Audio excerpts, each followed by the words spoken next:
శివార్త మీ వార్త. ఓం నమ శివాయ. హరహర మహాదేవ. తంబలపల్లి పుణ్యక్షేత్రం మల్లయ్యకొండలో సోమవారం 31/3/2025న భక్తులు పెద్ద ఎత్తున కొండ ఎక్కి శ్రీ భ్రమరాంబికాదేవి సమేత మల్లికార్జున స్వామివారిని దర్శించుకొని ప్రత్యేక పూజలు, అభిషేకాలు, అర్చన, ఆకుపూజలు చేయించారు. స్వామివారిని దర్శించుకున్న వారిలో ములక చెరువు ఎంఆర్ఓ ప్రదీప్ కుటుంబీకులు, చౌడ సముద్రం కొత్తపల్లి ఇందుకూరు సుబ్బారెడ్డి కుటుంబీకులు, భక్తులు పెద్ద ఎత్తున శ్రీ భ్రమరాంబికాదేవి సమేత మల్లికార్జున స్వామివారిని దర్శించుకున్నారు.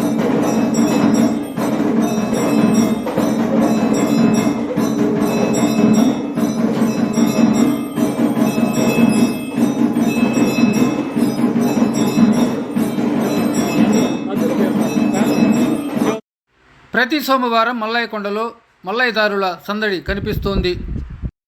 స్వామివారి అభిషేకం, ఇతర పూజా కార్యక్రమాలలో పాల్గొంటున్నారు.